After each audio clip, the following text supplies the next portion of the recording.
Before we get started, I just want to give a content warning. There's going to be a lot of very graphic videos included in this episode. This event was recorded over and over again. There's just a lot out there, and I feel like a lot of the times you need to kind of hear from the families of the victims, and you need to see some of the events that took place just to really understand how important it is that we help these families get justice. So, huge content warning. And with that being said, let's get into it. On October 30th, a man walked out of his tiny little shop in Itaewon, and he placed this pink piece of cloth into like this alleyway.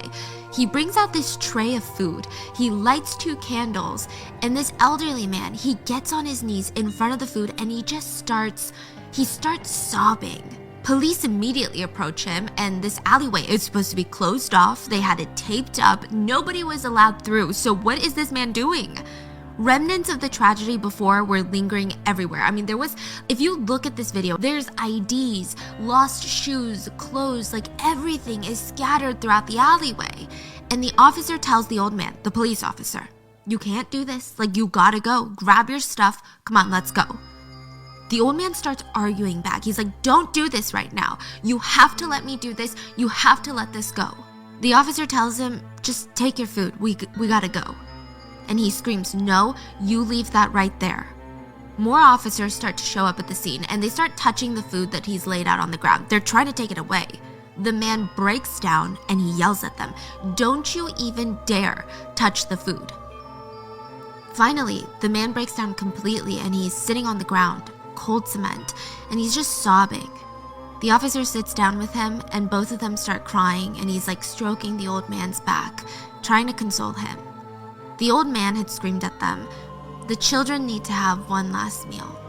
One last meal, so don't touch it. Don't you dare touch it." 신랑의 끝에 살인도 경찰도 무릎을 꿇습니다. 이 어이없는 비극을 우리 사회는 언제까지 되풀이해야 할까요? He owns a shop in this alleyway. He's a business owner, and he said that he tried his best to save as many people as he could, but so many more people died literally right in front of his eyes. 159 people died in the alleyway the night before, and he wanted them to have one last meal.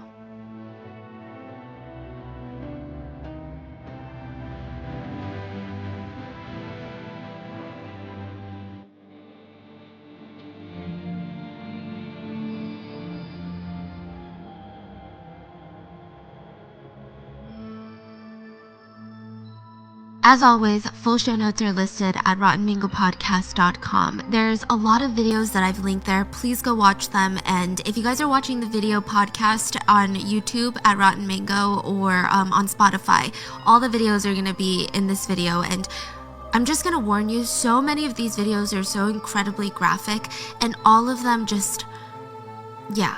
So with that being said, let's get into it. His parents were really worried about him. He was meeting with a therapist twice a week. He had on-campus counseling in high school. It seemed like the parents were doing all of the right things. They were not ignoring his cries for help. They weren't saying, "Oh, he's just a 16-year-old teenager. Maybe he's just emotional." They were taking everything he was saying so very seriously. Their son had always been a bit of a quieter kid, but like a good kid. He listened to his parents, he studied, came home on time, and if he was out having fun, he was always with like the same 2 friends.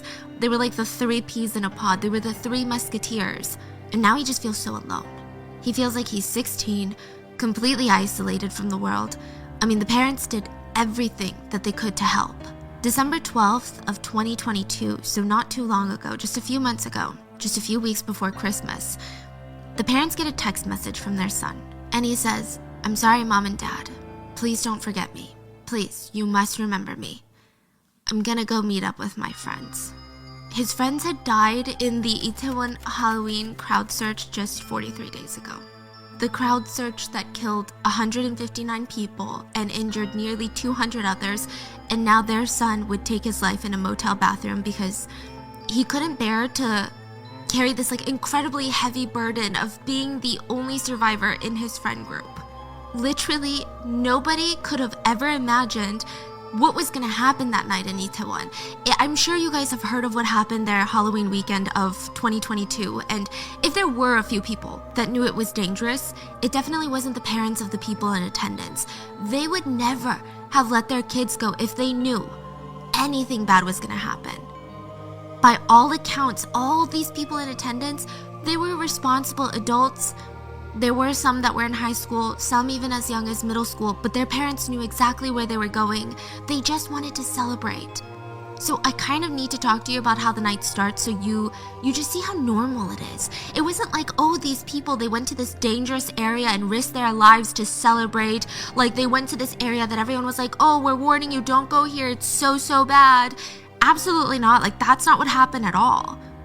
I did see some online discourse of people being like, well, these people were being young and drunk and reckless, and this is what happens when they all gather in one spot. I completely disagree. For example, Mr. and Mrs. A, that's what we're going to call them. They're sitting in the car, October 29th of 2022, and they're on their way to this super fancy restaurant. They're smiling at each other in the car. I'm sure they felt really excited and kind of giddy. Like they had worked so hard in the past 3 decades to raise their family, and now their kids finally all grown up. So the parents, they're living the life, and it was also the dad's birthday, and their 25-year-old daughter had just made them reservations at one of the fanciest restaurants in town. She texted her dad, go have fun with mom. Also, thank you for raising me. I'll repay you in the future, haha. She wouldn't be joining them as she was gonna go with some friends to celebrate Halloween in Itaewon. So the whole car ride, they're just smiling at each other. I mean, they had raised their kids to be such incredible adults. In another part of Seoul, a dad watched his daughter get ready for Halloween festivities. She was dressed up as Princess Jasmine from Aladdin. This is her. And he remembered, he actually made fun of her. He was like, this full-grown kid, she was putting on a fashion show for me. And she twirled around and she was like, Appa, this is what I'm wearing. Don't I look pretty? I'm sure he was a bit worried that his daughter was going out, but that's very normal. I mean, no parent ever really stops worrying. Same as another father in Seoul. So his daughter told him that she was going to Itaewon for Halloween. He completely trusted her to be safe. She's just always, like all these other kids, I mean, she's just always been this really well-behaved kid. She knew the rules, she followed them.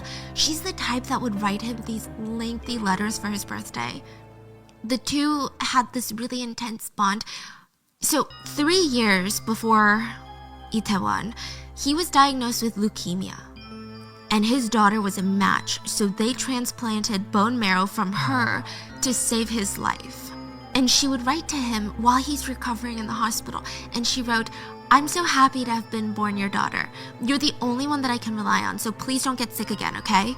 Take good care of yourself, Dad. I need you to stay with me for like another 70 years. You have to cook me seaweed soup, even when I'm like 96 years old. You know I don't like any other people's seaweed soup. I love you, Dad. You're the best. By the end of the night, she would be dead. And he would cry out, you told me you wanted me to stay with you for 70 years. You wanted me to cook you seaweed soup until you were 96. You promised. Before we get there, let me tell you about Halloween in South Korea. If you're gonna be anywhere in Korea for Halloween, like the first Halloween after COVID restrictions have been lifted was October of 2022. 3 years. It was going to be Itaewon if you were gonna go anywhere to celebrate. Itaewon is a city that's located inside of Seoul, and it's above the Han River. It's typically known as just a place with incredibly fun, lively nightlife. Like that's what people go to Itaewon for. They've got bars, restaurants, nightclubs, shops that open late. It's just like this gathering center. It's also a super popular destination for foreigners. Like the energy just feels really unique there. There's even this famous K-drama called Itaewon Class. And there's actually a famous quote in that series that says, most people just come to Itaewon for Halloween. So October 29th of 2022, partygoers are spending hours in front of their bathroom mirrors, like putting on their face makeup, their costume, they're fixing their hair, their wigs, their everything, adjusting their dresses and their pants, and businesses were equally as busy. Like Halloween in Itaewon that weekend, insane. They're making sure they got all the inventory that came in, like they gotta get all the soju glasses, they're turning up the music. I mean, they're doing everything to make sure that everyone's gonna have a good time. They're prepping their ingredients for all the food. I mean, there's going to be about 130,000 people coming through Itaewon, which is a pretty small area. Wow. So, like, think about it. The city is Seoul. This is like a part of the major city. Even taxi drivers were on standby near Itaewon just waiting to take all the drunk people home. And I think it's important to note, for weekends like this, it's a boost in the city's economy. And this is important later. So the whole city of Itaewon, they're prepping for this big Halloween weekend. It's literally been 3 years since Itaewon had a Halloween because of, the pandemic. This is the first time that mask mandates have been lifted for Halloween. So, let's talk transportation. Let's talk about the logistics of this night. Most citizens that were heading into Itaewon, they were not going to drive. They're going to take the Korean subway. First of all, most people take the subway to begin with. It's the easiest way to move around, and parking would have been absolutely horrific in Itaewon that night. Most people were planning on drinking, so they're not driving, and this is so important to note. Itaewon subway station drops you off right smack dab, like in the middle of Itaewon, right next to this little alleyway. I'm gonna put up a bunch of maps, but they'll also be in the show notes. Now, this little alleyway is important because it connects the main road that has the subway station and the World Street Food Road, which is like where all the bars and restaurants are. So a lot of people will travel through this alleyway to get from the train station to the busiest part of Itaewon. Some people will leave Itaewon by taking this little alleyway. Now, during the day, this alleyway looks just unassuming. It's just this narrow little space. There's restaurant entrances up and down both sides. There's even a hotel called the Hamilton Hotel located on the alleyway. Okay, so the main entrance for the hotel isn't in the alleyway, but it's like the building is right there. To me, it just looks like your stereotypical alleyway in one of the big cities. Like, space is tight, the places are gonna be tight. I'm gonna give you a bunch of pictures on just how narrow it is. It's about 10 feet wide and about 130 feet long. And it's on a hill, so it slopes downward. Another thing to note is that the road is not paved over in like a smooth cement. Okay, I wouldn't say it's as intense as cobblestone, but it's like a brick floor where some bricks protrude out more than others, and you can definitely tell that some parts of this hill, this downward slope, they're uneven. So even without a crowd, it's the kind of alleyway where if you were walking down with your friend, you would try to keep an eye out, because you could easily trip. It's that kind of rocky. Now, take this alleyway and imagine 2 horizontal roads, big roads. One road is the main party street for Itaewon, called Itaewon World Food Street. And the other road has the Itaewon subway station on there. And the easiest way to get from these 2 parallel roads is this tiny little alleyway. So throughout the entire Halloween night, people are up and down this alleyway, getting to and from the subway station. And as the night is progressing, there were what now seems like the first warning signs. There were a few people that were pushed down or accidentally shoved in this alleyway. Now, I mean, I'm sure the party energy, the alcohol, I'm sure it had something to do with it, but most of it was due to the alleyway, like the crowds, the foot traffic, the uneven floorings, the slope, but everyone responded to these mini accidents in a very normal way. Everyone would freeze, make sure the person got back up, was good, and then everyone would keep walking again. That's kind of to be expected. What's not to be expected is nearly 200 people dying in this alleyway. The first 911 call of the night was made at 6:30 p.m. The incident doesn't happen until about 10. Wow, so that's 3.5 hours earlier. 3.5 hours earlier, people started realizing something wasn't right, like things are gonna get weird. So in Korea, it's 112, the emergency line, but someone called to report to the police, hey, the alleyway near the Hamilton Hotel is getting dangerous. People are going up and down this tiny little alleyway. Some people are struggling to get down the alleyway because people keep pushing them up. Like, I barely made it out of the alleyway. It's getting that crowded. It's getting bad. I think you guys need to send some people down here and try to control the situation. The police on the other end asked, are people gonna fall down and cause a huge accident?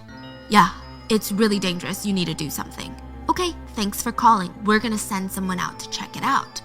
For hours, nobody checked it out. But that's weird, because don't you need to have police present when there's big crowd anyways? Yeah, so that's the argument that people have, and why I said it's so important, the fact that Halloween weekend is an economic weekend. It boosts the economy of the city. So anytime there's these events that are held, police are part of the planning. It's all part of city planning. Yeah. That's like what your taxes are paying for. There was like no police there. I mean, we're gonna get into all the reasonings. A lot of police officers get arrested. 7 p.m., a large crowd gets stuck in the alleyway. I do think several things play a factor in how things would turn out this first time. It's 7 p.m., the party's just getting started, it seemed. People were drunk, but more than that, people were just excited to be there. Keep this in mind, and it's not that big of a crowd. So there's a crowd stuck in the alleyway, and it seems like an accident is just waiting to happen. So a woman in the crowd, she senses this danger. She climbs up onto a ledge in the alleyway where she can see both ways, and she starts directing the crowd, like, a traffic police officer. She's urging everyone, hey, go down the slope first, everyone, move to the side, and then people going up the slope can come up afterwards. It sounds easy. I mean, it sounds like, why didn't they do this the next time it happened? But it wasn't easy by any means. Like, the crowd was moving basically, inch by inch. That's how jam-packed it was. It was not like a, hey, everyone to the right, to the left. They're inching forward and backward, but I still think it was at a point where it was manageable. Everyone was yelling to everyone, listen to the woman, get down the alleyway first. The music wasn't that loud yet. People weren't, out and about for that long. And just in general, there weren't that many people in the alleyway.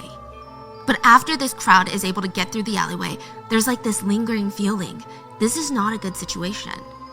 At first, in the beginning of the night, all the posts about Itaewon that night were, oh my god, Itaewon's gonna be crazy, it's gonna be fun, it's so exciting, look at all the places that are open, look at these costumes people are wearing. It was a good thing, it was a positive feeling. But throughout the night, more posts were popping up about how dangerous things were starting to feel. Someone straight up tweeted, wildly unsafe in Itaewon right now. They showed some pictures of the intense crowds. It wasn't just social media being made aware of this situation. A lot of people in Itaewon called the police, which I think is interesting because technically no crime had taken place yet, but the fact that a lot of these civilians could see that things were escalating, I think that goes to show you how unprepared the city was for this event. Like, it's just insane. One survivor said, it was around 8 p.m. when I went into the alleyway, and it was like hell. So this is even before the incident. They said, there were already a ton of people in the alleyway and I couldn't get into the alleyway. I couldn't even get in. So there's multiple directions that people are coming in from. On both sides of the alleyway, there's 2 directions people are flowing in from. Okay. Like this, right? Yeah. And she said, I couldn't get in. After waiting for an hour to start walking down the alleyway, my friend and I were like, okay, we can't do this. Like, let's turn around. They try to turn around. They're like, okay, we've been waiting here for an hour. We haven't even started walking down the alleyway. But it was impossible to turn around because they were jam-packed. People were pushing up behind him. I mean, they were literally trapped. Someone was pushing them down the alleyway. People in front of them were pushing back on them. She said that she heard people behind her screaming, squeeze in, squeeze in. Like, come on, let's get down the alleyway. But in front of her, people were screaming, help me, stop. Like, I can't breathe. Stop pushing. This was 8 o'clock. Yeah. The scariest part that she said was she fell. She said, a person in front of me fell and I fell with them. And everyone behind me started falling like dominoes, right? So there was like a little incident where everyone started tripping. And she said, someone was under me, I was under someone, and people were on top of me. I could barely breathe. I was calling for help and I felt like the music was drowning me out. Nobody could even hear me. And then finally, someone like dragged her to the side into one of the bars. They later left the alley slowly along the wall. But it was just as crowded as they left. So things there clearly getting worse and worse. One caller told the police before the tragedy, and I repeat, before the tragedy, they called the police and said, I feel like I'm gonna get crushed. When I was in that alleyway, a lot of people were just getting squashed. It's pure chaos out here. Please help. Send help. The officer on the other line reassured her that help was on the way. Records show that they were not on the way. Out of numerous phone calls that were made to the police that night, the police only sent out officers 4 times, and apparently they didn't do anything. I don't know if maybe they didn't feel like anything was wrong, maybe they didn't care to find out. Honestly, I don't know. But it is noted the police did not dispatch anyone after calls were made from 9 p.m. and onward. So an hour leading up to the tragedy, the police sent no officers to the site. And they were getting tens of calls. And it truly is not that nobody was alerting them that something was wrong. In fact, someone even walked into the police station to tell them. A live streamer, let's call her G. G was live streaming in Itaewon that night, and the night started off great. But soon the roads, the alleyways, they got so crowded, she's being pushed and shoved to the point where she had a crossbody bag on and the strap broke. And her purse was just gone because it fell. and she can't even look around at the ground because it's just so filled with people. She tries to look for it briefly, but the crowd is so intense. She goes to the Itaewon police station to report her purse missing, but also, I mean, she's warning them. Like, this is how crazy the crowds are. Like, you don't think that's crazy that this happened with my purse? Like, nobody stole it. It broke because I was being pushed and shoved. She said, when I was there in the alleyway, I even saw people shouting that they had fallen and that they had gotten hurt. Like, you guys need to do something about it. The crowd is getting out of control. Somebody's gonna get hurt. The police ignored her. They instead focused on the fact that they're like, oh, well, we're gonna keep an eye out on your purse. Hopefully someone turns it in tomorrow to lost and found. What's going on?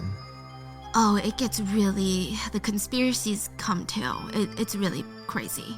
So, I mean, the question, I guess, is did the police just really think that nothing bad was gonna happen? But they were wrong. The tragedy happened 1 hour after she reported it to the police. A 24-year-old South Korean streamer, let's call him Mr. A, he was live streaming. And his time in Itaewon, like I said, with the other live streamer, at first you see him laughing, he's smiling on the stream, he is walking through the crowds, there's people in costumes, dancing, having fun. And then slowly the initial joy just starts dissipating. Those laughters suddenly morph into people's screams and cries.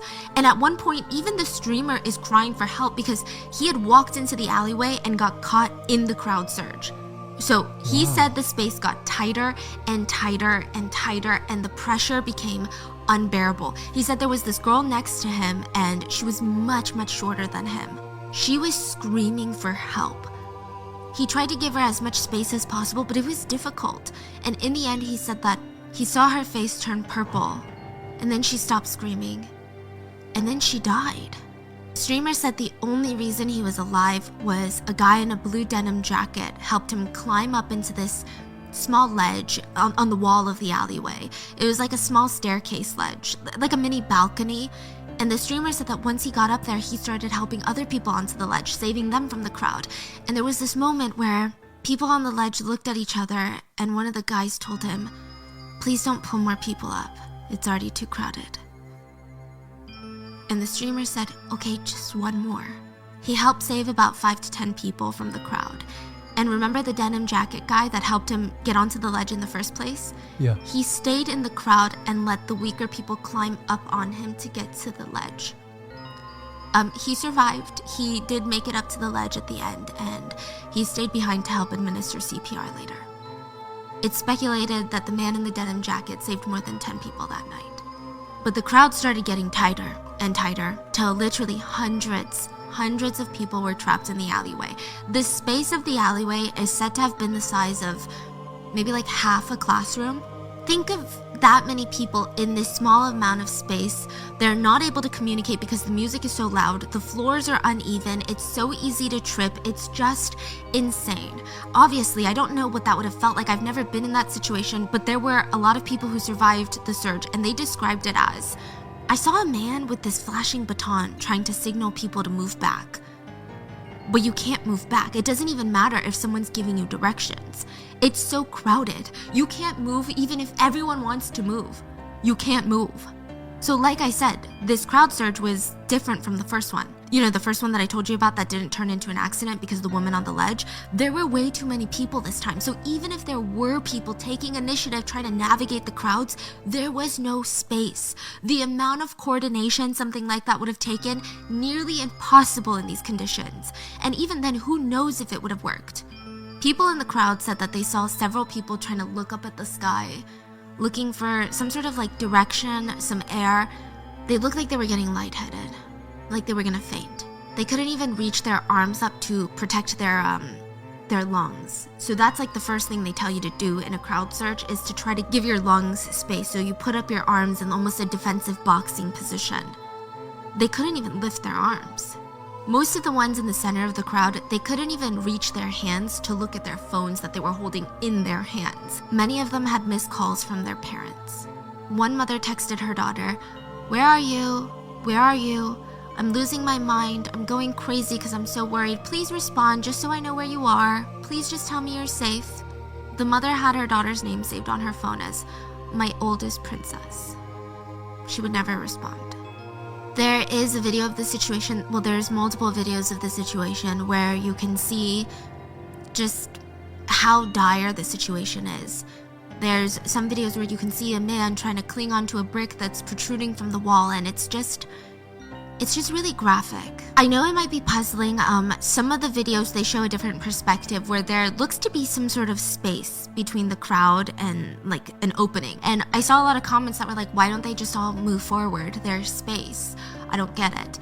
At this point, what the video isn't showing is that there's people stacked on top of each other on the ground in front of that space. There's no way for anyone standing to move forward. People had fallen. They were stacked so high, the people behind them were blocked. It's said that the worst part of the crowd surge, people were stacked on top of each other 13 feet tall. Situations like this, it's like a domino effect. One person falls down, and because of the force of others pressing into you, it's very likely that another person's gonna fall. You say 13 feet? That's way taller than the ceiling. Yeah, because it's going downhill and stuff. Again, this has nothing to do with anyone being drunk. I don't really like it when people make it out to be, oh, a bunch of drunk people, of course they're gonna trip and fall. They're gonna wreak havoc. This is more about just plain physics. It wouldn't matter if we're talking about church ajumas on a Sunday after drinking tea. Like, this is about physics. It has nothing to do with alcohol. Because of the slope and inertia, like I said, one person falls, it's gonna be a domino effect. People are just gonna start collapsing. And even if you don't fall, that doesn't mean that you're gonna be fine. The pressure of all these people pushing into you, it would cause your lungs to not be able to inflate with oxygen. If 10 people are pushing onto you with their body weight and more, or let's say they're on top of you, which by the way, there looks to be way more than 10 people pushing onto everyone. Let's say they're on top of you, that could be similar to 1,000 pounds of weight pressing straight onto your chest. It's gonna be very, very difficult for you to breathe. It's incredibly dangerous, incredibly real, incredibly terrifying. A person may lose consciousness 30 seconds after being severely crushed, and they would suffocate after about 6 minutes. Side note, I know a lot of people in the beginning when news first broke of what happened, I saw a lot of people wondering if it was a stampede, which is you're getting run over by a group of people. Like they're running on top of you, but it wasn't. It wasn't someone being trampled to death. This was more like quicksand, like being trapped in quicksand. People were pushing up against one another, falling, stacking on top of each other. It's like you're suffocating because you're unable to expand your chest to bring in air. Many of the victims would pass out while they were still standing up. So it wasn't a stampede, it's categorized as a crowd surge. Most people who were in the crowd, they remembered vividly about how it felt. They were being lifted off the ground. Their feet weren't even touching the ground anymore. And that's why there's so many shoes that were left behind, because that's how strong.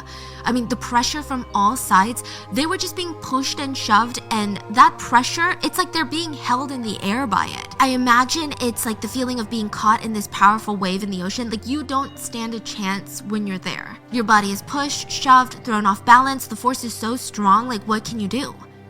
And in this situation, survival might solely depend on where you're positioned when it happens. There's a 21-year-old Malaysian named Ragu, and he was lost in the crowd surge. He called his best friend Kim while he was stuck in the crowd surge, and Kim said Ragu was this hard worker. He worked in construction so that he could earn money to send back to his parents back home in Malaysia. He was just this patient and kind soul that just wanted to support his family. He called him in the crowd, and he told his friend Kim, "I'm having a hard time breathing."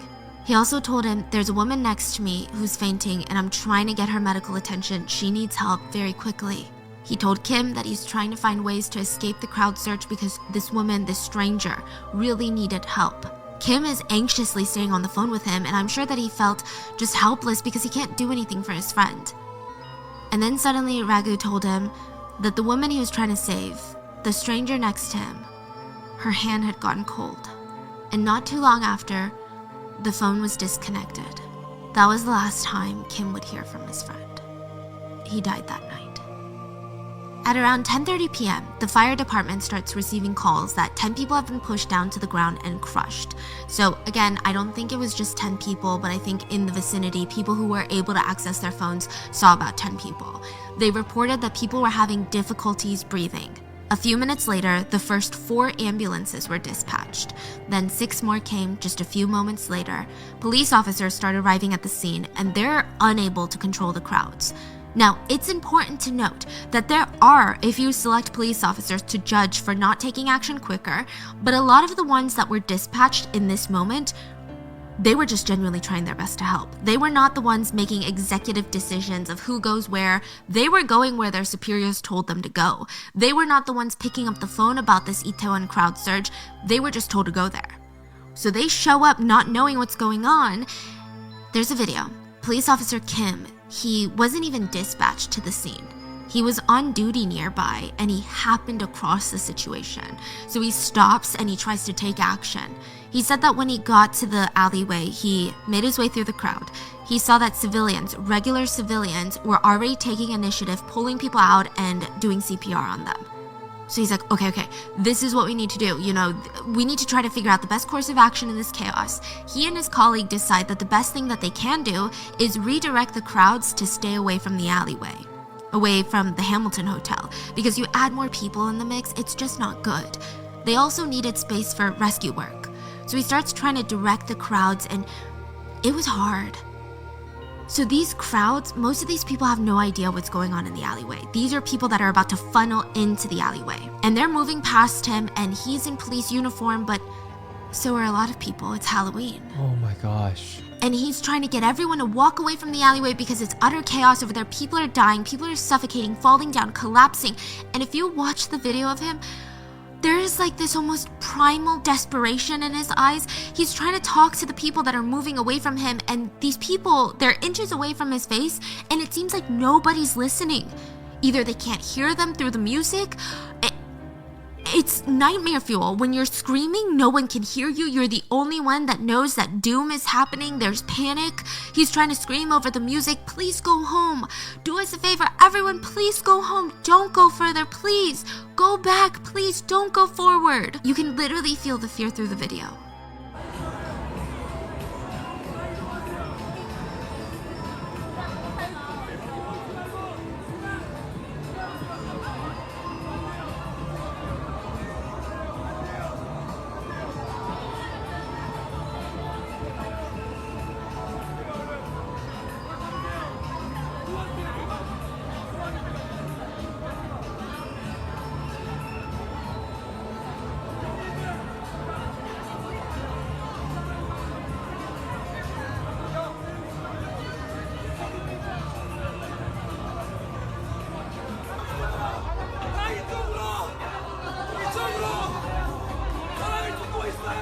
He's trying to yell at them to go the other way, away from the surge.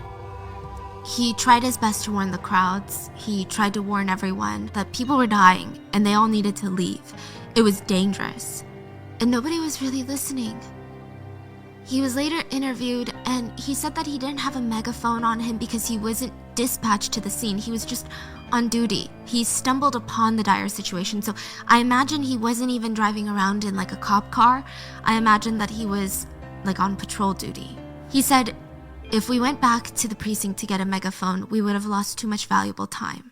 And he cried on the interview and he said, in the end, a lot of people ended up dying. And I kept thinking to myself, if I had hurried, if I had a megaphone on me, if I handled the situation differently, in a better way, maybe we might have saved one more person. And that's why I'm at a loss for words, and I'm so sorry to the families who have lost their loved ones. He said, I tried my best to rescue them, and I'm sorry. I just couldn't. I couldn't. 경찰관들 그리고 있는 시민분들이 정말 받아서 구조를 해주셨는데 결과적으로는 많은 분들이 돌아가셨잖아요. 저는 그래서 말씀드린 대로 제가 좀 급하게라도 좀 확성기라도 챙겨서 가져갔으면은 또는 다른 더 좋은 방법으로 구조활동을 펼쳤다면은 한 분이라도 더 살렸을 것 같은데 그것 때문에 참 유족분들께 너무 면목이 없고 죄송한 마음밖에 없습니다. The situation literally couldn't have been worse. I know there's a lot of discourse about what's wrong with these partygoers. People are dying. Why aren't they listening to the police? What's wrong with them? But that's not everyone. I mean, I would like to believe it was a small group of people. It's not like everyone just stood around watching. People, they tried really hard. There was a photographer visiting from China, and he went to Itaewon thinking he would take a lot of cool pictures since he heard the costumes were going to be going all out this year. He finds himself crushed in the alleyway instead. He's hanging onto this pole to prevent himself from losing balance and falling over, and he was standing behind these two women. Every time like a wave of pushing would come, he would grab onto these women. He said he tried to stabilize them because he knew if they fell over, they would be dead. There would be no getting back up in this situation. He wanted to make sure that they were okay, even when he himself was not doing okay. And there were others like him. He said he looked into the crowd and saw this family, so a mom, dad, and a kid that seemed to be maybe 3-4 years old. The dad was holding onto the baby above the crowd so the child wouldn't get crushed. And side note, it seemed like the family was passing through to get home or to the station. It's not like they were out partying for Halloween with their kid.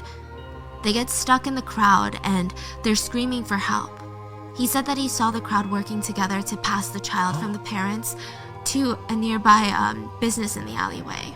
So, when the photographer made it back out alive, he went back to his hotel. He's so shaken up. I mean, he only had like 3 pictures in his camera roll that night, and all of them were before the tragedy, and everyone just seems to be so happy, just connecting with each other. And he said that his hands are shaking when his wife called him. They just had a baby, so she just gave birth recently, and she's calling from China, and this is so heartbreaking. But she called and asked about his night, and he said he came home because he just wasn't feeling it.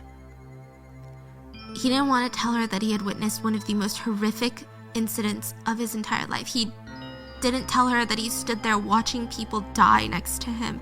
He said that he didn't want to worry his wife until he got home. Like, even during the most traumatic moments of these people's lives, even during a situation where it was life or death, a lot of these people were still putting others first.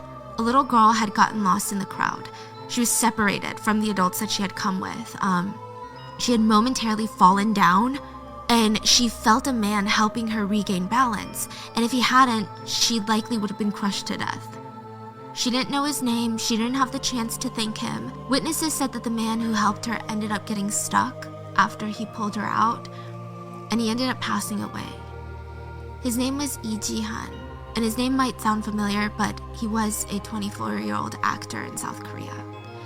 He was on a few different shows, and he was always known to be very, in Korean it's called 매력적이, which means very charismatic. So he'd be on these shows and he would laugh in these like reality shows, and he would always cover his mouth very shyly. He just felt like such a genuine person. And the most heartbreaking part about this is that he had just signed to star in a new MBC fantasy drama that would have been his breakout role. Like that was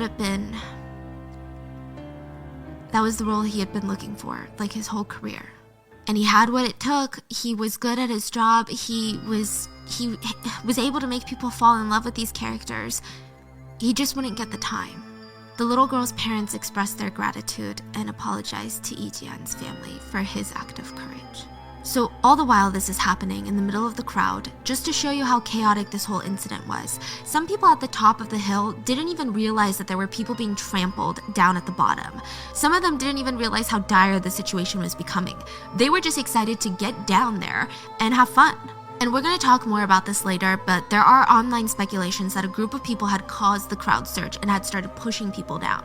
More on that later, but for now, at 11 p.m., 30 more ambulances were deployed to the scene, as well as more personnel, more authorities, national disaster medical assistance teams, firefighters, policemen. They're all finally being dispatched to Itaewon. Finally, at 11:19, Halloween in Itaewon was called off. 10 minutes to midnight, the fire department issued a Stage 3 order, which is usually reserved for large-scale disasters. It was too late. I mean, first of all, they arrived a bit too late. I mean, even when the personnel got there, it's not like they could do much. They're just trying to resuscitate people. It was pure chaos. Add to that, there were a ton of partygoers who were wearing paramedic uniforms. They looked like doctors, nurses, police, firefighters. The music is still blasting. I mean, it's hard to even decipher what the hell is going on, who to listen to, like what's going on. It was chaos. And of course, the question is, if authorities had gotten there sooner, if the victims had been treated immediately, could they have been saved? I'm not a medical professional, but a lot of medical professionals online speculated that, yeah, a lot of them could have been saved. Usually after 4 to 5 minutes of enduring this level of pressure and lack of oxygen, you start heading into severe brain damage territory. So time is of the essence. I would say that there's a few different types of people that weren't a part of the crowd surge. There's the ones that were inside. So these are partygoers that were inside bars, restaurants that weren't connected to the alleyway. They probably came outside and saw all hell break loose and they had no idea what's going on. Then you have groups of people in other parts of Itaewon that hadn't seen what happened in the alleyway yet. So they don't know what's going on. They're partying on the other side of Itaewon. They're living up their Halloween weekend. Then you have those who saw what's going on and they fled. They left. They were terrified. Then there were those who stayed and tried to help authorities with CPR. And then there were a group of people, and I would like to say this is the smallest group of people, that saw what happened, heard people were dying, and they continued to party. There's a viral clip of a bunch of people partying on the side of the street while ambulances and medical staff are performing CPR on the other side. Like in plain sight? Yeah. And this is the first clip I saw of Itaewon on the night that it happened.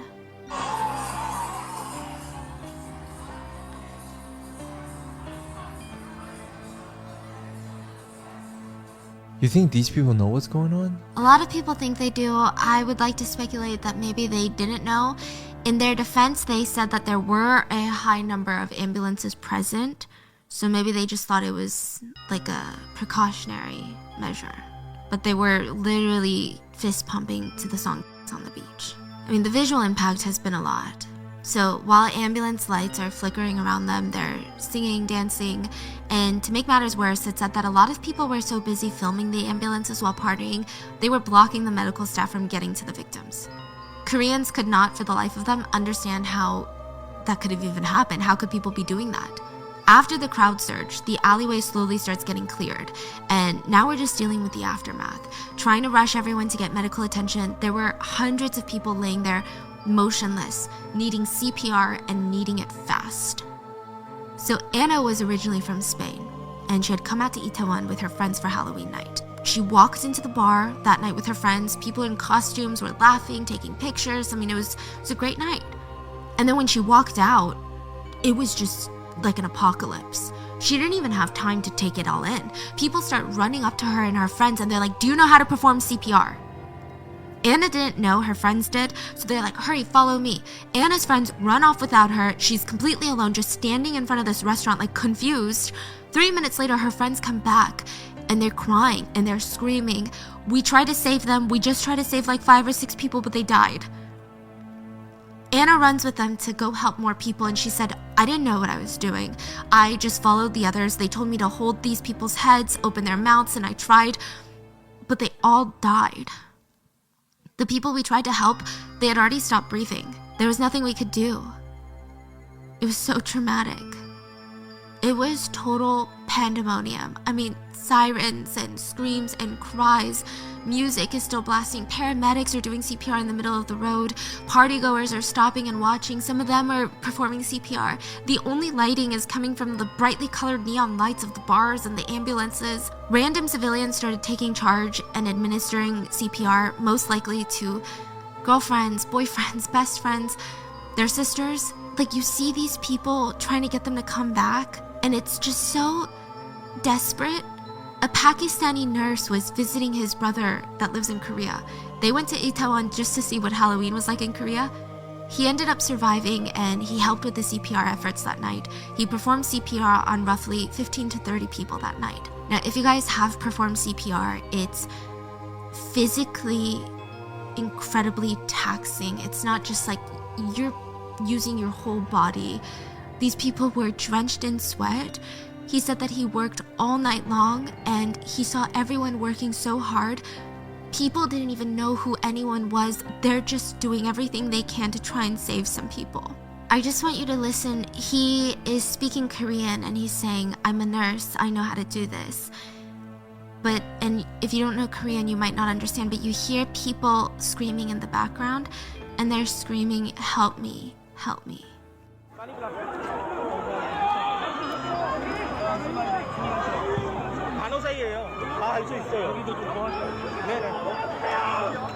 He pretty much worked all into the night, and the next morning he got home with his brother, and he said he couldn't even fall asleep because all he heard were the screams of everyone screaming, "Help me, help me." And he said even months later, he can't close his eyes without hearing people screaming, "Help me, help me." Also in the crowd, there was a college couple who were getting married in May of 2023, so in just a few months from when you're seeing this. They had been in the crowd, and the man did everything to try and protect his girlfriend. He tried to shield her body with his own body, and he made sure that she didn't fall. But he ended up losing consciousness, and the two were separated in the crowd. He woke up. Medical staff were like, "Okay, well, you need to go to the hospital right now." He refused. He rushed to find his girlfriend, who was laying there just on the cold ground, and he performed CPR for over an hour. And she wouldn't come back. And there's more on the CPR situation we need to talk about. So most of the victims were women, naturally due to height and smaller stature. Most of the victims who passed were women. The paramedics were going around and they were unbuttoning their shirts because that's how you do CPR. It's easier for them to breathe. Apparently this is very standard. What's not standard is some onlookers pulled out their phones and tried to record videos. The victims were being administered CPR in an attempt to save their lives. Some people thought to film it for the internet because they were partially unclothed. People were crying out loud, "Stop filming, everyone stop filming, just help." Their bottoms were uncovered, even their shoes were missing. A lot of Koreans were upset because for these victims, even in their last moments, it's like they were being robbed of their dignity. It's just a gut-wrenching feeling. There were hundreds of people down in the ground at this point. Once the chaos was somewhat contained in terms of the chaos of the alleyway and the partygoers were shuffled out, the victims were rushed to ambulances and to the hospitals. But by this point, it's too late. Most of the bodies were laying on the side of the road with blankets covering them. Their bodies were being put on stretchers to be taken to the hospital, but there were no signs of life, really. Most of the victims had already passed, but they had been left just on the road for more than an hour because there were too many victims that rescuers couldn't transport them all to the hospital quickly enough. A Chinese student who was in Korea at the time, she was in one of the big bars of Itaewon, and she had no idea any of this was going on. She said she walked outside at 2 a.m. Remember, the crowd surge started happening around 10:15. She walked out, and she felt like the world had ended. Quite literally. She said that there were paramedics everywhere doing CPR on lifeless bodies. There were still sirens. She said, "I saw rows of people covered with cloth blankets, and I felt like I was confronted with corpses." The first official death toll was issued by authorities at 2:30 in the morning. They stated 59 people had died and 150 people were injured. An hour later, the numbers rose to 120 people that were dead, with 100 injured, and it would rise again. And side note about these injured, I know sometimes we hear these numbers and you're like, well, what does injured mean? Like, do they have small scratches? Like, what's going on? I'm pretty sure it varies, but it's pretty bad. People had broken bones everywhere, fractures. They were going to need surgeries, nonstop medical attention. A lot of the injuries were life-changing. And if they weren't, they were really horrific. There was a Chinese survivor, let's call her Miss A. She said she barely survived the crowd surge. Even thinking about what happened that night, she feels like she's suffocating. She said she thinks it helped that she was relatively tall compared to the other people in the crowd, but it just felt like hundreds and hundreds of pounds were pressing on her chest. She could barely stretch her neck up to breathe. She said her neck was cramped to one side and she couldn't move it back forward. She couldn't move it to the other side. Her neck was like perpetually stuck looking to her left. And she was forced to watch the girl on her left die. She suffocated. And she couldn't even turn away because she didn't have room to move her neck. Soon after that, she felt something strange on her back, and she later realized that the person behind her was throwing blood up on her. A lot of people actually vomited. A lot of the dead bodies were seen with vomit around their faces because when you suffocate to death, oftentimes you do vomit. She said that it was so tight she couldn't even move her fingers, and it felt like 300 people were just pushing her, and her legs went numb for about an hour. She couldn't feel her legs.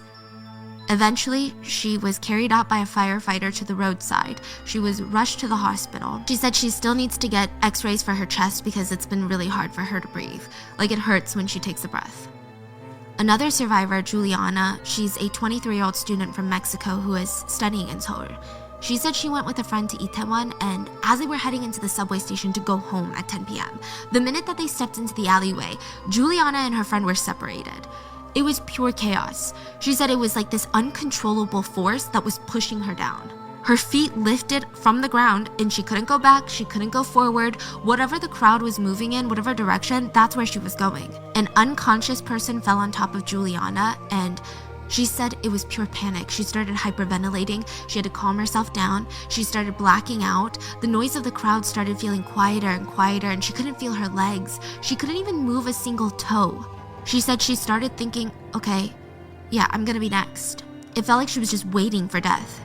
And somehow, by some miracle, a young man standing on a high platform on the edge of the alleyway was able to wiggle her out and save her. She had been trapped like that for nearly 50 minutes. She said she looked around and there were dead bodies everywhere and she was severely shaken up, but she went home that night and she thought it was just nerves, but the next day she had a crazy fever. She was hospitalized and diagnosed with necrosis of her leg. Basically, when blood flow is cut off from a part of your body, the tissues start to die. In severe cases, this can be fatal. It's when your limbs literally start dying and it can start spreading.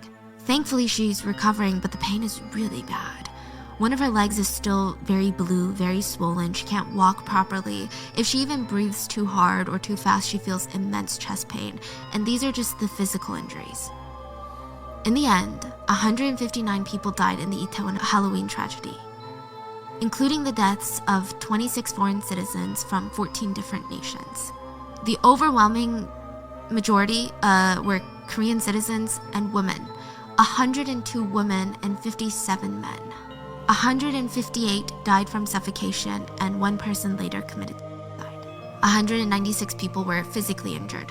Physically, keep this in mind. That's not including mental, emotional, because the trauma that these survivors, the first responders, the fire department, the trauma that this whole nation is going to carry with them. I mean, the real number of those impacted and injured and the families of the victims whose lives are just never going to be the same. Like, there's no way to put a definitive number on that. Like, it's hard to put a number on a whole nation's pain. So when news breaks of this, parents are glued to their phones. And it sounds selfish to say, but many of them were probably thinking, I hate myself for thinking this, but please God, let it not be my kids. Many parents were alerted later on by officials that their child had passed away, and they didn't believe it because, I mean, just think about how shocking that is. How do you comprehend that your kids go out, they're going to be home relatively early, they talked to you just an hour or two ago. Many of the kids were going out to eat with friends. One mother of a victim said, I didn't believe it until we got to the hospital. I didn't believe it until I saw my own son with my own two eyes. And she said since then, her whole family has been broken. Her husband, the victim's father, has attempted suicide. And their daughter, who sees them in pain, she cries to them, it should have been me that died. It should have been me instead. Another mom rushed to the hospital only to see that her daughter had died. And she said, it's truly devastating to identify your own child. When I go to bed, I can't get that picture out of my head, so I can't sleep anymore. The parents, they couldn't understand what had happened to her, so they got her phone and they said at 9:35 p.m. their daughter was taking pictures smiling in a bar.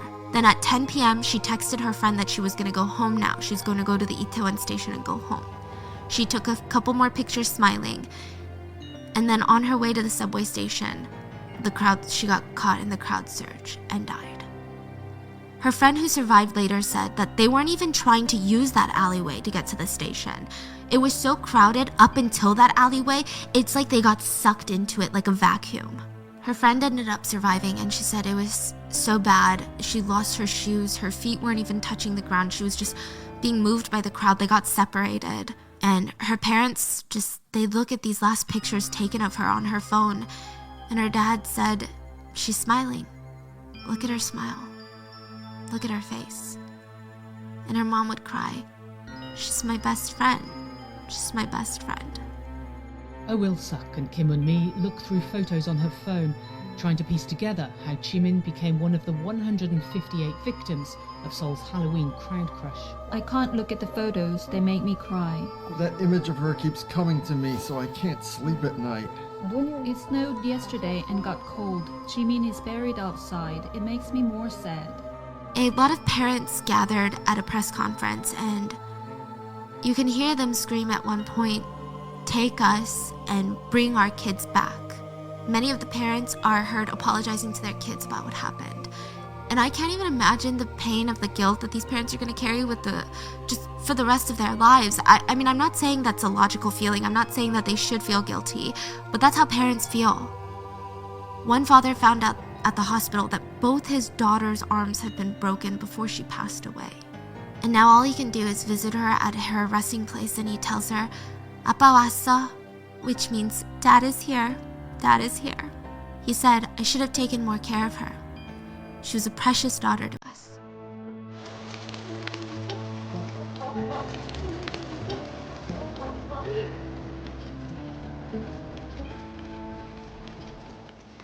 이제야 아빠 왔어.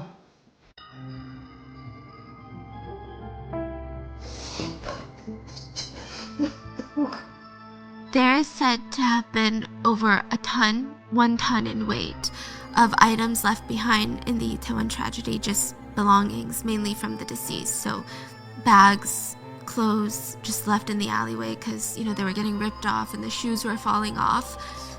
There were 123 handbags, 258 pieces of clothing, and 256 pairs of shoes. They were all laid out in a gym in Seoul, and parents and families were called to search for their belongings of their loved ones. And there's this heartbreaking moment where a mother walks in and she recognizes her daughter's handbag. And just to see her reaction to seeing her daughter's bag is so heartbreaking. I don't even have the words.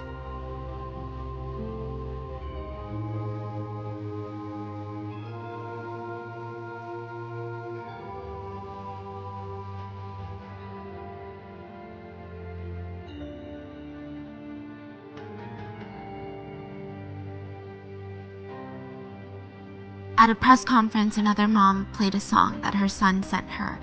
And at the end, he says in a voice memo, "엄마, happy birthday. I love you." And just seeing her break down as she listens to his voice again. 엄마, 생일 축하해. 사랑해.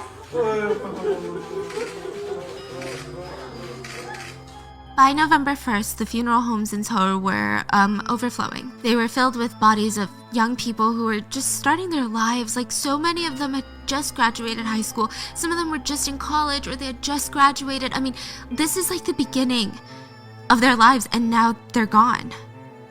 In one funeral home, 28-year-old James Sim's body was put to rest. And in the room next door, his best friend Yoon was put to rest, and in the funeral home across town, his girlfriend was put to rest. All three of them had died that night.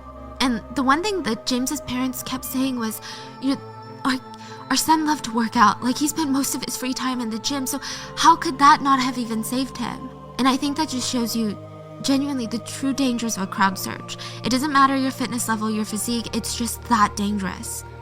The parents cried, "James is the best older brother out there. How is our younger son ever gonna cope?" A bunch of James's friends who didn't attend Itaewon that night, they came to the funeral home, and they all sat in silence grieving for James.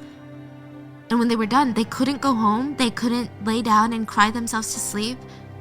They had to go to the next room over and grieve for their other friend Yoon. There were altars set up all around South Korea for mourners to pay their respect.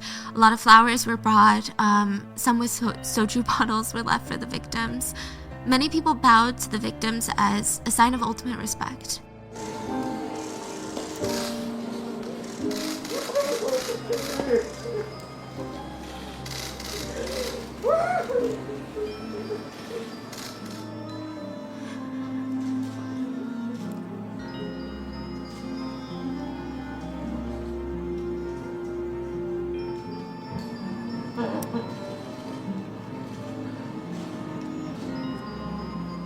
도저히 못 참겠더라고. 언제까지 이럴 거예요, 진짜? 에? 이래가지고 경제 발전하면 뭐 할 거예요? 3만 머리 5만 머리 뭐하자고 젊은이들 다 죽여놓고 언제까지일 거야. 불쌍한 애들 나가지고 키워서 고등학교 대학 보내가지고. The man who is breaking down talking about what good is a strong economy, I think there is a lot of trauma left over from the ferry incident in 2014, where over 300 people died, a majority of them young students. We're gonna get into that in a second, but I think the whole nation kind of united in these moments. Like, the whole nation was so devastated by this. I mean, even here in the US, I didn't know a single Korean that did not feel immense sadness for what was going on. Many Koreans came out to hold up candles and these memorials all over South Korea. It's estimated that over 100,000 people came out to grieve. But slowly that sadness and that grief would turn to anger, because it's like, okay, now we want some answers. So the first person that, not the families of the victims, the internet went for were the so-called pushers. So there were words of survivors that sent chills down people's backs.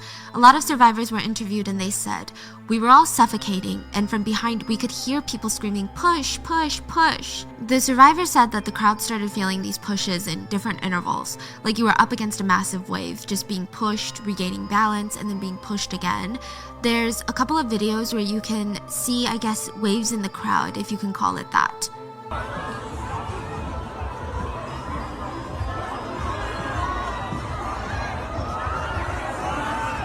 It just seems like people are standing static and then they're being pushed in these wave-like motions. But the unsettling part was the survivors saying that a group of people were pushing the crowds on purpose. More and more survivors came out to confirm these stories, and they said yes, there were a group of guys screaming push, and they were pushing hard. One survivor said that they heard a guy say, let's just all push, kids, push, push, push. The survivor said they could see the crowd surge and they were all thrusting forward and a bunch of people started collapsing in front of them. A lot of survivors all seconded this story, and some even mentioned seeing a guy with a rabbit headband being the leader of the pushers. They said that they heard him scream, "Go crazy kids, push." One survivor said about the rabbit headband man, "I really felt like I was in hell. People in front of me were crying for help. They said that they were dying and couldn't breathe. People behind me were screaming and pushing, and I was like, wow, this is what hell feels like. My feet were lifted up from the ground. I couldn't breathe. Suddenly someone grabbed me with their hand and I was crying. They had saved me. Like, they shouted at me to make myself pull myself together. There were still people around us screaming, partying, singing. It was so evil. It truly felt like hell. I saw people being crushed together and dying. If I ever see that person with the rabbit headband again, I would gladly stab them." Another witness said, "I can't believe what had happened.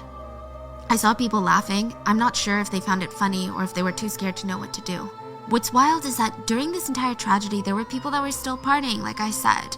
A survivor from India, Nuville, said that it felt like waves were coming down on him. There was nothing you could do. It felt like you were being sucked in the crowd, and it's like the crowd has a mind of its own. The only reason he said he survived was a woman, ironically wearing angel wings, waved to him, and he was able to find his way up to a high step in the alleyway. And from there, he could see people dying. He said there were so many of them, there was nothing he could do. He felt so helpless. He tried to scan the crowd for his friends. He reached for his phone. Nobody picked up. The most heartbreaking part was that he saw this man on the side of the road afterwards, just tunnel vision, performing CPR on his friend, just going at it, not taking a moment to breathe for like 30 minutes. He had sweat dripping down. I mean, he himself was so out of breath, like 30 minutes. People tried to drag him away because everyone knew that his friend was gone. But he still went on for 30 minutes. And Nuville said it was evil because he turned to the right and he saw a few people fixing their faces while this was all happening, as if nothing had happened. Another witness survivor said they lost faith in all humanity that day. Now, back to the pushers. People in the back felt like they could push their way through the alleyway, and allegedly some of them screamed, "We need to push to get through." Some even said that the two Korean words, push and go back. So you had half the group wanting to go back, and then you had half the group wanting to push. It was just at odds, and above the loud music, the chaos of the screams, it was hard to hear what people were saying. So 밀어 means push, 밀어, and then 뒤로 means back. So 밀어 뒤로, 밀어 뒤로. It's confusing. Yeah, so with the music, maybe it was confusing. So netizens took their jobs as internet sleuths seriously. They were able to find out who the rabbit headband guy was. They tracked him down online. They start leaving him comments, messages, telling him, you better turn yourself into the police because you are the killer. You're the cause of this tragedy. It looked like they weren't going to stop until he was taken down. The rabbit headband man went on to Instagram to state that he and his friends were being hunted down, and he said, yes, that's me in the rabbit headband in the pictures, but my friends and I had already left Itaewon station when the crowd surge happened, so we were not the ones pushing. Like, maybe there's another guy with a rabbit headband, but it's not me. He posted his subway ticket to show proof, and it showed that he did indeed leave Itaewon station at 9:55 p.m. The police were also able to confirm that he was not in Itaewon at the time of the crowd search, and he wasn't found responsible for the pushing. There were other rumors of a guy that went around pouring oil on the ground so that people would slip and fall. What? Those were later proven to be false. Oh. But the witch hunt didn't end there. I mean, I think people were just looking for someone to blame. A lot of angry netizens were looking for just anyone. Even journalists started to blame people. I think they were just looking for provocative stories. So they started blaming a very popular live streamer, let's call him K. Netizens speculated that K was the reason for the crowd surge because he streamed that he was in Itaewon and all of his viewers swarmed to see him, causing an influx of the traffic. So they were like, it's his fault for so recklessly telling his viewers that he was in Itaewon. And then he was like, no, I happened to be in Itaewon and I couldn't leave the bar because it was so dangerous. In the same breath, another celebrity was being blamed. Yuain. He lives in Itaewon and everyone speculated that he went out and people started spotting him outside and that's why they flocked to Itaewon. But in this case, Mr. Yu's agency came out to say that he wasn't even in South Korea at the time of the tragedy. So it genuinely just seemed like people were going out to blame one individual. They were just trying to find someone.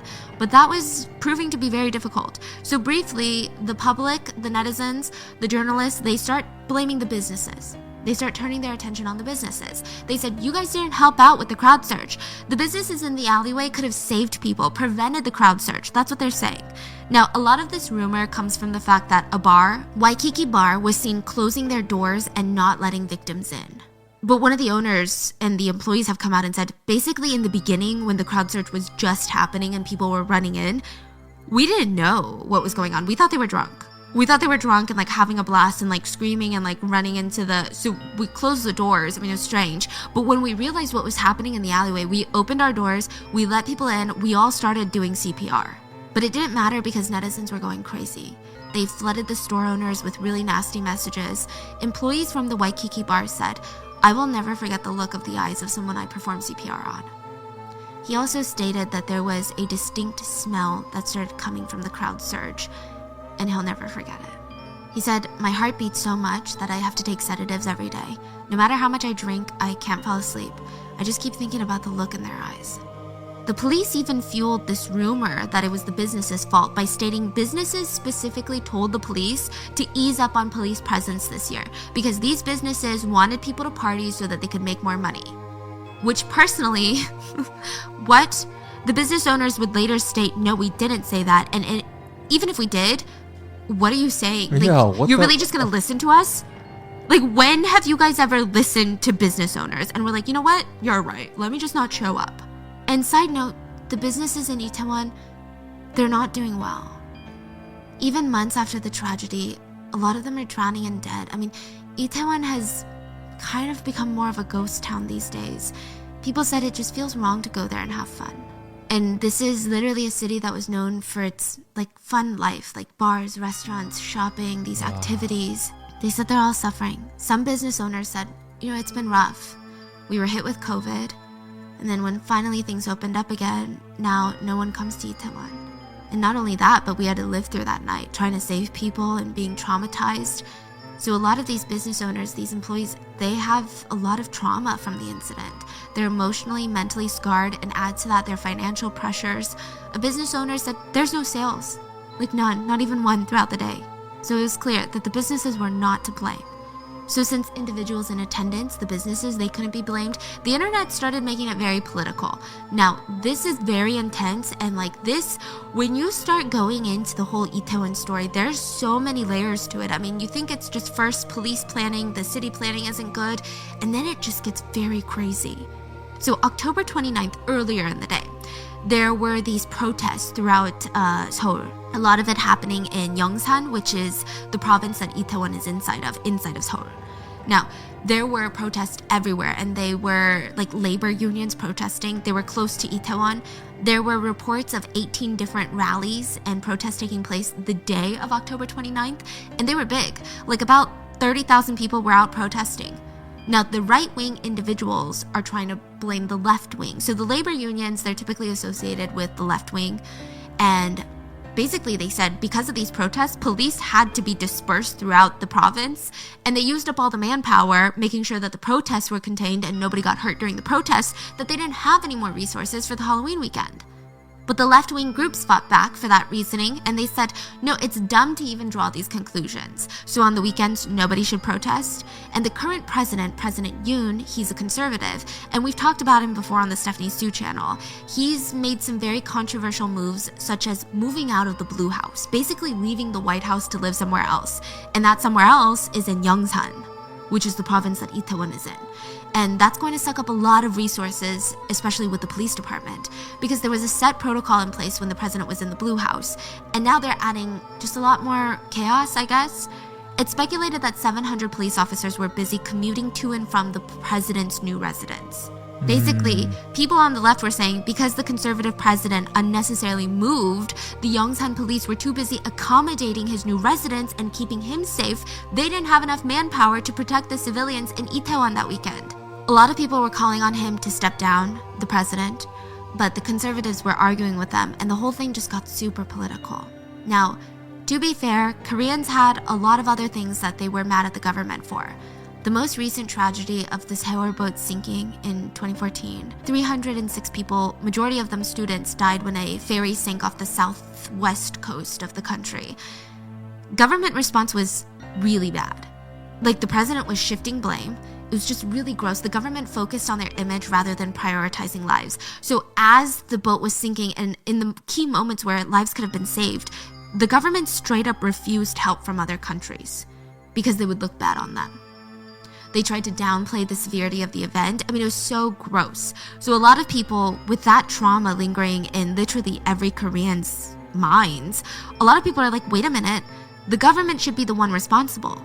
Everyone pays taxes in Korea. That's what the police are supposed to do. I mean, it's like that in the US. If there's a big concert in the area, if there's a big game, police have meetings about it. There's a protocol, there's a coordinated strategy. Like, these are the departments that are responsible for making sure that everyone is safe, even if it's not like a police event. Like, you have a big concert, police are going to be involved.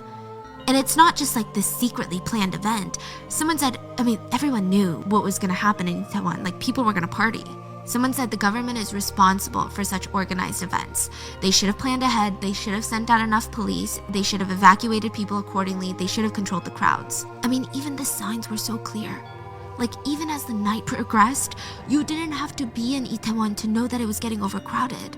Even the subway stations were jam-packed. Everyone was swarming to Itaewon Station, and basically they would all travel to that tight alleyway to get to their destinations. The government response was just really bad. The Korean Premier Minister Han Duck-soo was doing an international press conference about the incident, and due to technical issues, he couldn't hear the translator properly, like asking a question. So he smiles and he said, "Who's responsible for me not hearing the interpreter?" It's just really distasteful. Like, his attitude, his energy, it was very, what are you doing?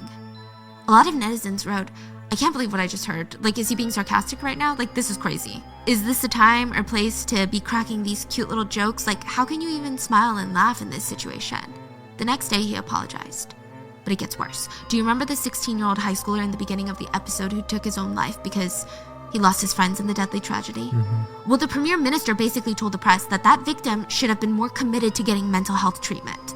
He said, the basic preventative measure that the government can take is this, but the victims themselves, need to want to receive treatment. They need to be persistent. Only then can the government support them. Yeah, well, you can just see how that went over. And finally, with enough pressure, the South Korean government decided to list the high schooler as a victim of the Itaewon tragedy.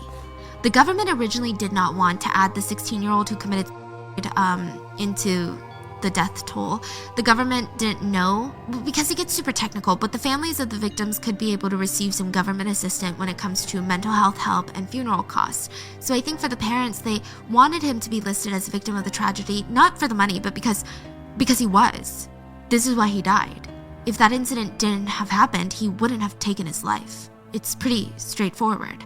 So yes, he is a victim of the Itaewon tragedy, but you can see how the government had incentive to not have him listed. They didn't want to raise the death toll. They most likely didn't want to acknowledge the level of trauma that the incident would cause to the survivors, to everyone. So after the government's response, the president also said his condolences, but it was just very... And again, this has nothing to do with like political parties or who the president is or what he stands for, but I just think in any situation like this, it's just a very lukewarm response. It was very PR. So after the government response, parents of the victims, they weren't happy. One of them said, this is a PR response. They should show us that they're working hard to prevent things like this from ever happening again. Like, we need to know what's being implemented so it doesn't take place. Another victim's mother was so angry, she tore up the condolence wreaths that were gifted to her by the president and the mayor of Seoul. She said the government failed to protect the children. Flowers are useless. Do you remember Yejin? She dressed up as Princess Jasmine in the beginning of the story. Her dad visits her every day. She was his only child. She was his whole life. And he said in another interview, children who lose their parents are orphans. But there is no word for parents who lose their children. But I think I found one. Sinner. I feel so guilty for losing her. And he's mad. He's angry. He said the government is trying to give them money for funeral costs, which the funeral costs were said to have been about $11,000 a victim, and medical attention, medical help, I think $7,000 in medical help for the survivors. And he said, we can live without the money. We can't live without our daughter. This is not the way to help us right now. This is not how you help the grieving parents and families. They're not taking accountability. They're just all shifting the blame to everybody else. And as a parent, it fuels me with rage. He said, if we get a proper apology and see those responsible punished, it would reduce my anger maybe 1/10 of 1,000, but at least a little bit.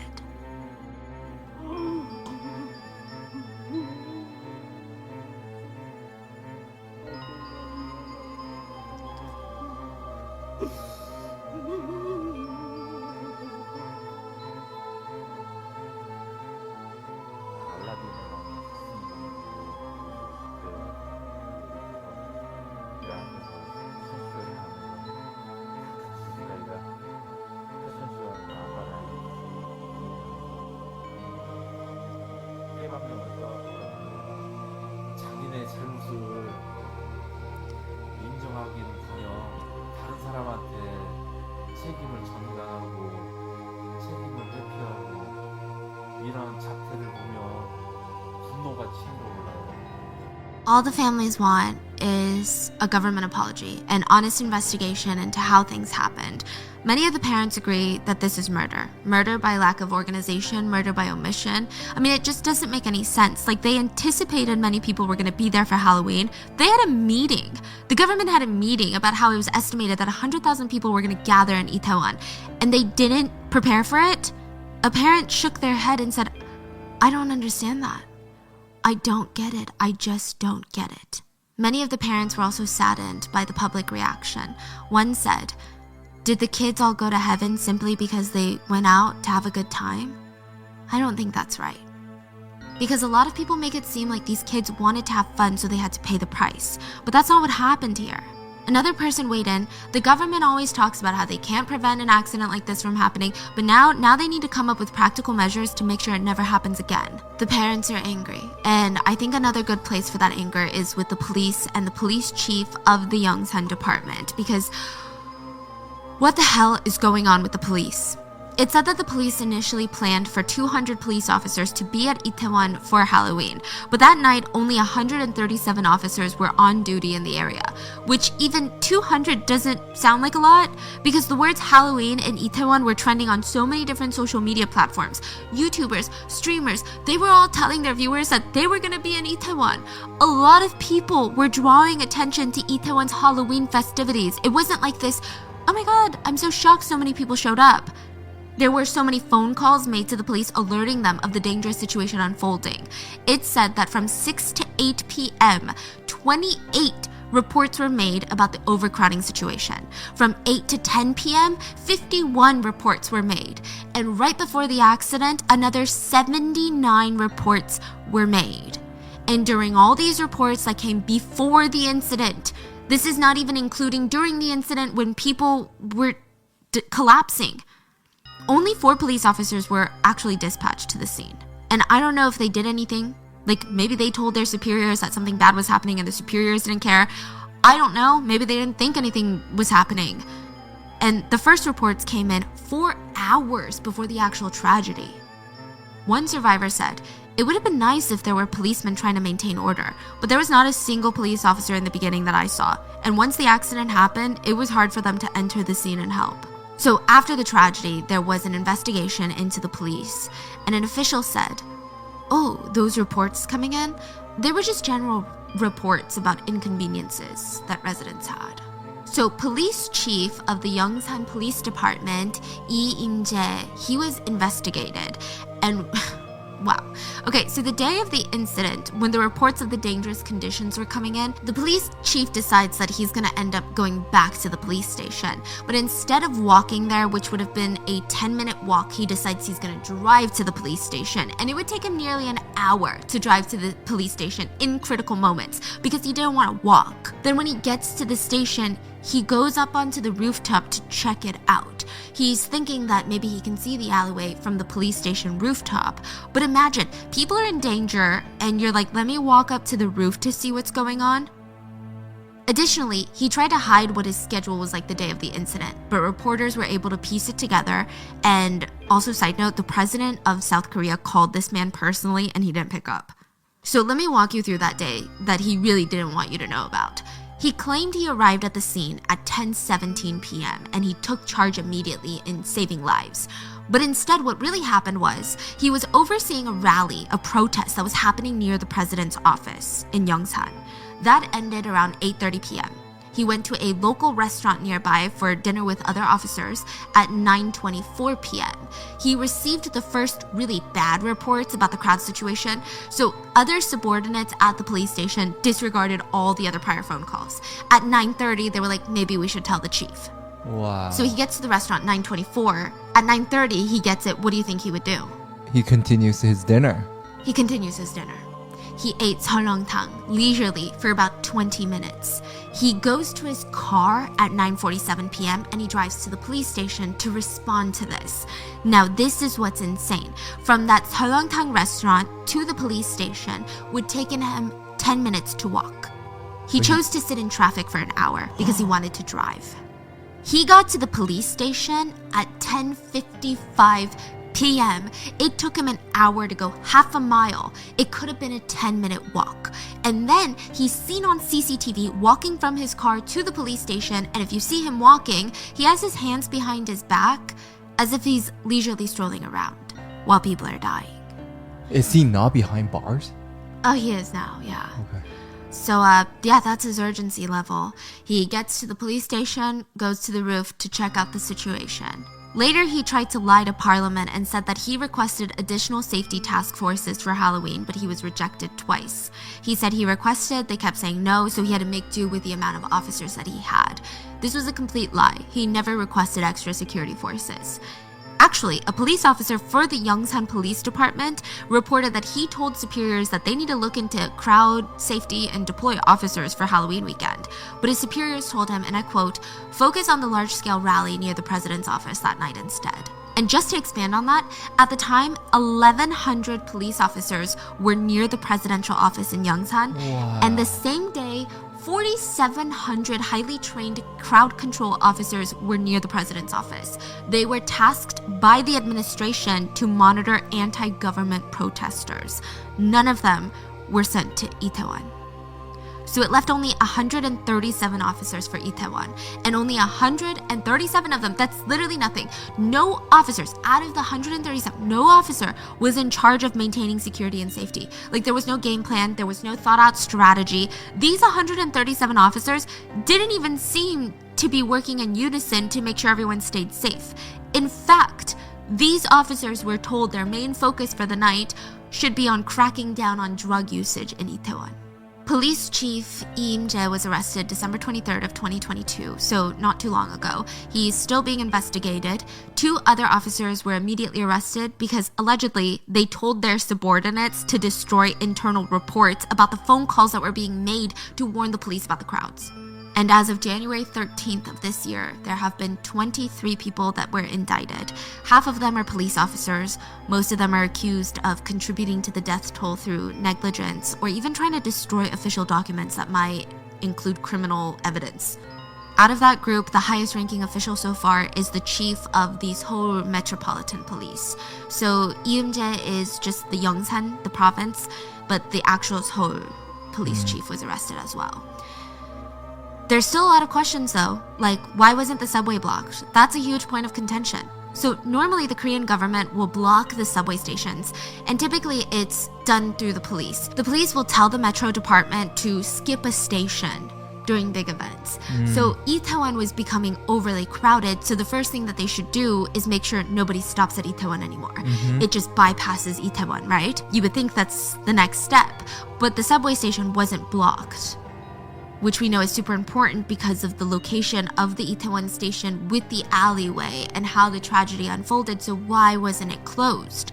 There are 2 sides to this, the police's side and the transportation side. Completely different government departments. The police said, oh yeah, we asked the Itaewon station to stop, like we asked for this station to be skipped to help disperse the crowd when things started amping up. We even asked if the subways could give people free tickets out of Itaewon. So really help them out, right? So we could control the crowds better. But our requests were denied twice. The Metro department came out and is like, no, that's not how it happened. That's not true at all. The police were only asking us, how do we make requests for free stops for people? Like free exits for people. It was like a nonchalant question, so we answered it with our usual response of like, this is the official format on how to do it. They weren't even telling them like, this is an emergency. The Metro said that they can't control it on their own, even if passengers were like, you need to like skip this stop. They can't do it because it takes a lot of civilian guidance and movement. So the police need to be at the station guiding people on what to do. Like the train can't just be like, anyway, we're deciding to skip. Because then it's going to cause like a surge somewhere else. Like it's a whole thing. Side note, another arrest was made. The chief of the fire department was investigated. His name is Cha Sung-bom. The police stated, they stated that the chief of the fire department, Choi, did not respond properly to the scene, which is rich coming from them. But I guess there was maybe some valid criticism. So the first ambulance at the scene was actually sent from a different province. So they're like, explain yourself. That's what the police are saying. But nobody liked this take.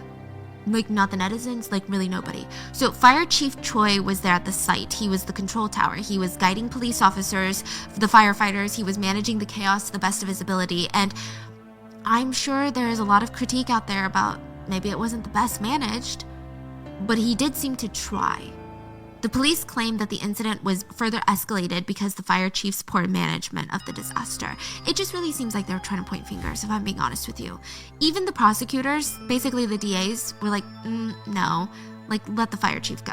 And the firefighters came together to support him. They did not believe that this was the right decision. It felt like the government was using their chief as a scapegoat. Even most netizens and Korean citizens did not agree with this because I do think that there is always a level of distrust with police. But with the firefighters, they were truly acting as first responders. It wasn't even in their plans. Like, they weren't necessarily the most responsible for making sure that the crowd surge didn't even happen in the first place. That falls on the police. So they came in afterwards to help. A lot of firefighters spoke up and said, we gave our everything at the scene. And it wasn't enough, but we gave it all. They said that they watched through the body cam footage to learn and to see what they could do better. And one firefighter said, "One thing I noticed is that there wasn't a single moment where any of my colleagues, not a single moment where we were walking." And I think that's supposed to call upon the chief of the police for his nonchalant attitude while the tragedy was taking place.